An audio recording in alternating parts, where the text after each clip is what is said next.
한국 사람들은 의식하지 못한 익숙한 것에 세계인들은 깜짝 놀라며 매력을 느끼고 K-팝 버금가는 사랑을 받고 있는데요. 한국 과일이나 농작물 역시 마찬가지입니다. 기후가 뚜렷한 우리나라는 과일 또한 당도가 남다르죠. 여기에 깔끔한 포장과 확실한 품질은 으뜸입니다. 먹어본 외국인들은 한마디로 이 세상 맛이 아니라며 눈이 동그래지는데요. 차원이 다른 한국 과일의 찬사일색입니다. 한국인들은 다른 부분도 예민하지만 특히나 미각 수준은 더욱 특별해서 일본 아오모리 농가에서 자신있게 소개한 100% 꿀사과에 대한 반응도 해외인과는 달랐죠. 일반적인 사과와 겉모습은 비슷하지만 반으로 자른 단면의 모습이 밀양 얼음골 꿀사과처럼 과육의 투명한 노란색 부분이 사과 전체에 퍼져 있었는데 한국 누리꾼들은 의외의 반응을 보였던 것이죠. 투명한 부분은 천연과당의 일종인 소르비톨로 기온이 높은 곳 혹은 온도차가 큰 곳에서 자란 과일에 종종 나타나는데요. 소르비톨이 있는 부분은 단맛이 강하지만 쉽게 갈변되고 무르기도 쉬워 식감과 저장성이 좋지 않습니다. 이러한 현상은 밀병이라 부르는데요. 한국에서는 심한 경우 비풍으로 빠지며 판매하지 않죠. 우리나라에서 흔히 말하는 꿀사과는 밀병 증상이 적어 판매에 문제가 없는 사과로 사실상 특별한 것도 아니었죠. 일본이 자부심 있게 내민 100% 꿀사과는 단면에 밀 증상이 가득한 사과였고 해외 누리꾼들이 신기하다, 맛있겠다와 같은 반응을 할 때 한국 누리꾼 반응은 돌연변이냐, 아삭하지 않을 것 같다, 너무 달면 별로라며 심드렁했습니다. 과실의 모양과 맛은 대륙과 국가마다 다른데 특히 한국의 배는 달면서도 수분이 많아 단물이 뚝뚝 떨어지는 시원한 맛이 납니다. 반면 서양 배는 딱딱하고 떫은 맛이 난다고 하네요. 실제로 많은 외국인들이 한국 배 맛을 보고는 무척 놀란다고 하는데요. 얼마 전까지 하더라도 한국 배는 수출을 하지 않아서 한국에 오지 않는 이상 먹을 수 없는 귀한 과일이었죠. SNS에서 한 외국인이 숙취 해소에는 IDH 음료수가 최고라고 하면서 갈아 만든 배 사진을 보여줬다는 사연이 있었습니다. 외국인 눈에 배의 필체가 영어 IDH로 보였던 것이죠.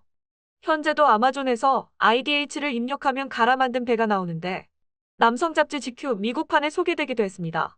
맛도 좋은 갈아 만든 배는 주 연방과학산업연구기구의 실험 결과 실제 숙취에 좋고 두통까지 줄여준다는 결과도 등장했죠.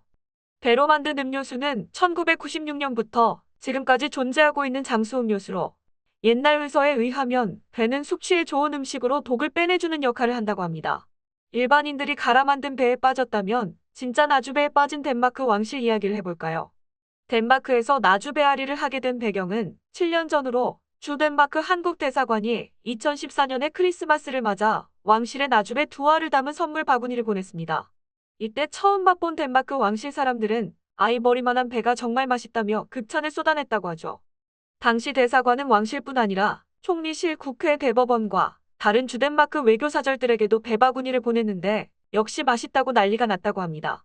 당시 선물이 넘쳐나는 시기에 한국 대사관을 통해 무언가를 콕 집어서 너무 맛있었다 찬사한다는 것은 더 달라고 눈치 주는 것이 아닌가 할 정도였다고 합니다.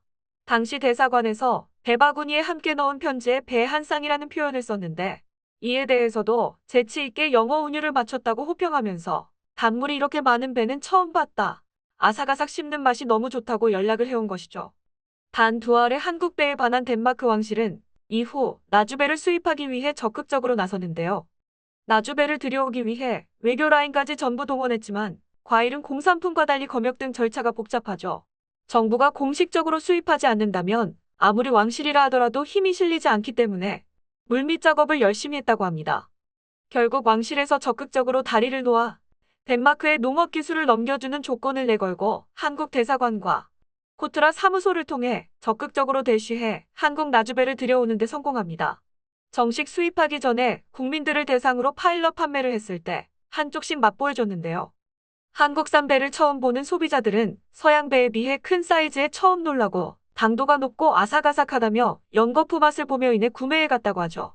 나주배는 예로부터 최고의 맛을 자랑하는 임금님 진상품으로 조선 왕실뿐 아니라 덴마크 왕실까지 사로잡고 덴마크 민심도 사로잡았습니다. 최근 한국 배 생산량이 늘어나 수출을 진행하고 있지만 어디까지나 한국에서 남은 배들을 수출하는 것이라 여전히 유럽에서 한국 배는 선망과 꿈의 과일인데요. 어린아이 머리통만큼이나 큰데 단물이 줄줄 흘러내리는 촉촉하고 아삭이는 한국 배를 본 해외인들은 진짜 미치도록 맛있어 보인다. 딱 한 번 먹어본 적 있는데 진짜 내 인생에서 제일 맛있는 과일이었다는 반응이 다수입니다. 우리에게 너무도 익숙한 과일은 해외에 나가면 최상의 상품으로 평가받으며 부러움을 사고 있다는 소식에 으스해지는데요. 전 세계 국가 원수 중 가장 연장자인 영국 엘리자베스 2세는 올해 한국 나이로 95세지만 승마를 하거나 생일잔치에 참석하는 등 정정한 모습을 보이고 있죠. 최고의 의사, 요리사, 영양사를 곁에 두고 건강을 관리하는 그녀의 장수 비결은 남다른 식사 전략입니다. 엘리자베스 여왕은 딸기를 좋아하지만 겨울에는 먹지 않는다고 합니다. 제철에 나는 과일이 가장 맛이 좋고 영양학적 가치가 높아 아무리 좋아해도 제철이 아니면 안 먹는다고 하는데요. 맥키니 정원에서 직접 기른 과일과 채소를 곧바로 수확해 먹는 것으로 알려졌습니다. 이런 엘리자베스 여왕의 식사 때마다 상에 오르는 것이 있는데요. 바로 한국의 안동사과입니다. 1999년 김대중 대통령의 초청으로 한국을 방문했을 때 가장 한국적이고 자연스러운 모습을 보고 싶다며 안동을 방문한 엘리자베스 2세 영국 여왕은 당시 사과 농장에서 먹어본 사과에 푹 빠졌다고 하는데요. 퍽퍽하고 단기 없는 외국산 사과에 비해 우리나라의 사과는 수분도 많고 당도 높은 데다 아삭이는 맛이 일품이었다고 합니다. 여왕 방문 20주년을 기념하기 위해 안동 사과 브랜드인 에이프를 만들었을 때 여왕께서 맛봤으면 좋겠다는 내용의 서한을 보내자 여왕의 생일 파티에 에이프를 가져오면 감사히 받겠다는 답장을 받았다고 하죠. 이에 엄선된 안동 사과 500kg을 비행기 편으로 보냈다고 하는데요.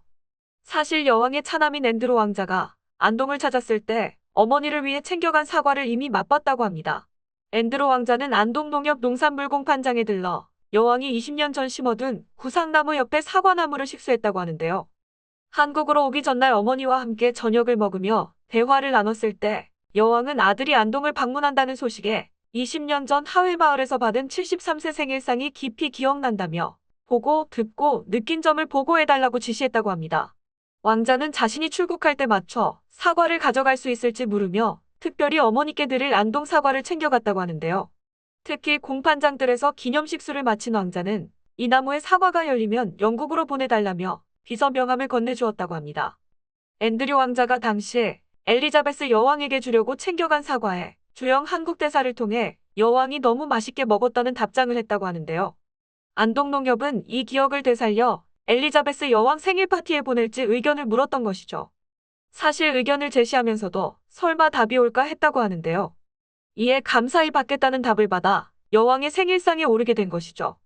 다른 것도 아닌 왕가의 생일상에 아무 것이나 오를 수 없는 것이 정설인데요. 안동사과는 영국 왕실 조달 허가증 없이 오른 것이라 무척 파격적인 대우를 받았다고 할 수 있습니다. 적어도 5년 이상 왕실의 제품을 납품하거나 서비스를 제공한 경험이 있어야 받을 수 있는 신뢰의 상징으로 영국 왕실의 품격을 대변하는 브랜드에만 수여된다고 합니다. 왕자가 가져가 맛을 보인 이후 버킹엄궁에 2년 연속 초청받아 여왕의 생일상에 올랐다고 하는데요. 유럽산에 비해 식감이 뛰어나고 당도도 높기로 소문난 한국의 과일은 일반 대중 사이에서도 미친 듯이 팔려나가고 해외 네티즌들이 없어서 못 구한다고 합니다. 인종은 달라도 입맛은 다 똑같구나 싶습니다. 좋은 것 다 먹어본 까다로운 왕실 일가를 사로잡은 한국산 사과는 왕자가 해외 순방길에 어머니 드릴 사과를 챙겨가게 하는 한국 과일 맛의 저력이라고 할 수 있습니다. 최근 들어 프리미엄 K푸드로 각광받는 한국산 과일 열풍에 중국산 과일이 등장했다고 합니다. 마치 한국산인 양 중국산 배와 단감이 나돌고 있다는데 태국 쪽이 특히 극심하다고 하네요. 거리 때문에 유럽이나 미국 쪽은 다행히 중국산이 닿지 않지만 교묘하게 한글로 포장하여 판매되는 통에 한국산으로 속아사는 피해자가 속출하고 있다고 합니다. 가격은 4분의 1이지만 자칫 한국의 이미지에 손상이 갈까 싶어 태국 마트 측에서 포장박스나 포장지 판매대 등에 태극기를 꽂아 놓거나 전시해 놓아 한국산임을 명확하게 인지할 수 있도록 하고 TV와 SNS 광고를 통해 한국산 원산지를 확인하고 구매하세요라는 캠페인까지 하고 있다고 합니다. 동남아에 진출한 한국 과일 딸기는 현지 일반인 월급의 4분의 1이나 되는 초고가의 가격이지만 없어서 못 파는 지경으로 중국산 과일을 주의하라는 경고는 어쩌면 당연한 움직임입니다. 서구의 왕실을 사로잡은 배와 사과뿐 아니라 베트남에서는 부의 상징으로 한국산 샤인머스켓 포도가 인기라고 하는데요. 외국의 품종이지만 한국에서 자라고 건너와야 밀크포도라 불리며 제값을 쳐준다고 합니다. 최근 중국산 과일의 포장재를 한글로 표기해 한국산으로 착각해 구매하는 사례가 발생하자 동남아에 수출하는 한국산 농산물에 식별 마크를 부착하여 판매하고 있다고 합니다. 과일의 천국이라 불리는 열대 동남아에서도 최고의 대우를 받으며 엄지척 들어올리는 우리나라의 과일은 한국이라는 높은 국가 브랜드에 대해 기본적인 신뢰가 형성돼 있다고 합니다. 중국산 가짜 상품을 잘 관리해서 대한민국의 프리미엄 위치를 잘 지켜나가길 바랍니다. 끝까지 시청해주셔서 감사합니다. 도움이 되셨다면 좋아요를, 다른 이야기도 궁금하시면 구독을 눌러주세요.